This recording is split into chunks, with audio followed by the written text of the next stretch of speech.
Episode 3 గతం వెంటాడుతున్న నీడ. కావ్య, నువ్వేంటిక్కడా? ఆంటీకేమైంది? ఆకాష్ గొంతు వినగానే నిస్సహాయతతో నిండిన కావ్య కళ్ళల్లో చిన్న ఆశ మెరిసింది.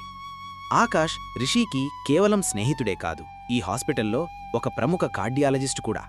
కావ్య: ఆకాష్, అమ్మకి హార్ట్అటాక్ వచ్చింది, వెంటనే ఆపరేషన్ చెయ్యాలంటున్నారు. డబ్బు? ఆమె మాటలు గొంతులోనే ఆగిపోయాయి. ఆమె పరిస్థితిని అర్థం చేసుకున్న ఆకాష్: నువ్వేం కంగారు పడకు కావ్య, నేనున్నాను కదా, ముందు ఆంటీని చూద్దాం పద అంటూ ఆమెను ఐసీయూ వైపు నడిపించాడు. ఆకాష్ వెంటనే తన టీంతో మాట్లాడి డబ్బు గురించి ఆలోచించకుండా ఆపరేషన్కు ఏర్పాట్లు చేయమని చెప్పాడు. కావ్య కృతజ్ఞతతో అతని వైపు చూసింది. థ్యాంక్యూ ఆకాష్, ఈ సహాయం జీవితంలో మర్చిపోలేను అంది కన్నీళ్లతో. ఫ్రెండ్షిప్లో థ్యాంక్స్ ఉండదు కావ్య, నువ్వు రిషికి ఎంత ముఖ్యమో నాకు తెలుసు, ముందు నువ్వు ధైర్యంగా ఉండు అన్నాడు. ఆ మాట వినగానే కావ్యగుండెలో ఏదో గుచ్చుకున్నట్టయింది. రిషికి నేను ముఖ్యమా?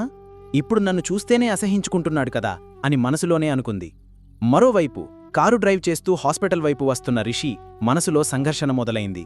ఒకవేళ కావ్య నిజమే చెప్తే, తన తల్లికి ఏమైనా అయితే దానికి కారణం నేనే అవుతానా? ఈ ఆలోచన అతన్ని భయపెట్టింది. తన కోపం, పగ ఒక నిండు ప్రాణాన్ని ప్రమాదంలోకి నెట్టకూడదనిపించింది. హాస్పిటల్ చేరగానే కారు పార్క్ చేసి ఐసీయూ వైపు వేగంగా అడుగులు వేశాడు. అక్కడ కారిడార్లో ఆకాష్ భుజంపై వాలి ఏడుస్తున్న కావ్యను చూసి రిషి అడుగులు అక్కడే ఆగిపోయాయి. అతని కళ్ళు కోపంతో ఎర్రబడ్డాయి. అతను చూస్తున్న దృశ్యం అతనిలోని అపార్థాలను, అనుమానాలను మరింత పెంచింది.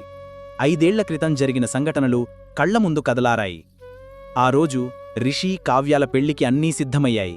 రిషి కుటుంబం కావ్యను ఎంతో ప్రేమగా చూసుకుంది. కాని పెళ్లికి సరిగ్గా ఒక్కరోజు ముందు కావ్య ఎవరికీ చెప్పకుండా మాయమైంది. ఆమె టేబుల్ మీద ఒకే ఒక్క ఉత్తరం ఉంది. రిషి, నన్ను క్షమించు, నేను నిన్ను ప్రేమించలేదు, నా జీవితంలో ఆశయాలు వేరు, నీ డబ్బు, హోదా నాకు అవసరం లేదు, నన్ను వెతకడానికి ప్రయత్నించకు. ఆ ఉత్తరం చదివిన రిషి ప్రపంచం కూలిపోయింది. అదే సమయంలో తన కంపెనీకి సంబంధించిన ఒక ముఖ్యమైన ప్రాజెక్ట్ ఫైల్ కూడా మాయమైందని, అది తమ ప్రత్యర్థి కంపెనీ చేతికి చిక్కిందని తెలిసింది. ఆ ప్రత్యర్థి కంపెనీ యజమాని కొడుకు ఆకాష్. ఆ రోజు నుండి కావ్య తనను డబ్బు కోసం మోసం చేసి ఆకాష్తో కలిసి వెళ్ళిపోయిందని రిషి బలంగా నమ్మాడు. తన ప్రేమ, నమ్మకం రెండూ ఒకేసారి ముక్కలయ్యాయి. ఇప్పుడు ఆకాష్తో కావ్యను అంత చనువుగా చూసేసరికి అతని నమ్మకం మరింత బలపడింది. చూశావా రిషి, వాళ్ళిద్దరూ ఇంకా కలిసే ఉన్నారు, మళ్లీ నిన్ను నాశనం చేయడానికి కొత్త నాటకం ఆడుతున్నారు అని అతని మనసు ఘోషించింది. కోపంతో అటువైపే వస్తున్న రిషిని చూసి ఆకాష్: రిషి రా, నేను నీకే కాల్ చేద్దామనుకుంటున్నాను. కాని రిషి కళ్ళు కావ్యపైనే ఉన్నాయి. ఆమె వైపు వేగంగా నడిచి ఆమె చేతిని గట్టిగా పట్టుకుని లాగాడు. ఇక్కడ కూడా నీ నాటకాలు మొదలుపెట్టావా? నా స్నేహితుడిని కూడా వలవేసి నా మీదకి ఉసిగొల్పుతున్నావా అని పళ్ళు కొరుకుతూ అరిచాడు. రిషి, ఏం మాట్లాడుతున్నావ్?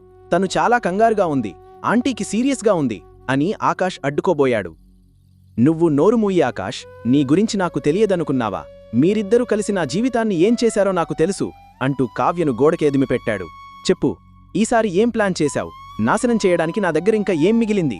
అతని కళ్లలోని క్రూరత్వానికి కావ్య భయంతో వణికిపోయింది. రిషి, ప్లీజ్, మీరు అపార్థం చేసుకుంటున్నారు, నేను అని ఏదో చెప్పబోతుండగానే ఆపరేషన్ థియేటర్ నుండి ఒక నర్సు కంగారుగా బయటకు వచ్చింది.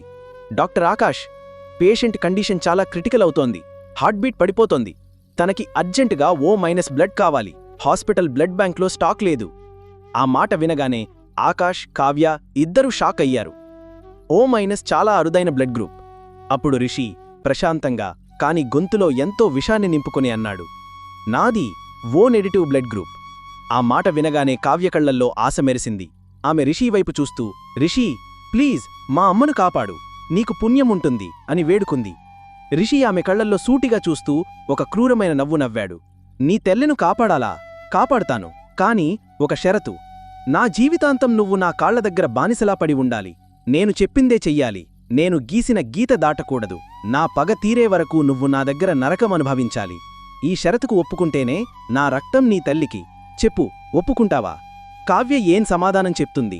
తన తల్లి ప్రాణం కోసం రిషి పెట్టే కఠినమైన షరతుకు ఒప్పుకుంటుందా? రిషి పగ వెనుక ఇంకా తెలియని నిజాలు ఏమైనా ఉన్నాయా? ఈ ఉత్కంఠభరితమైన మలుపు తర్వాత ఏం జరగబోతుందో తెలుసుకోవాలంటే తరువాతి ఎపిసోడ్ కోసం వేచి చూడండి. నెక్స్ట్ ఎపిసోడ్ కావాలంటే కామెంట్ చేయండి.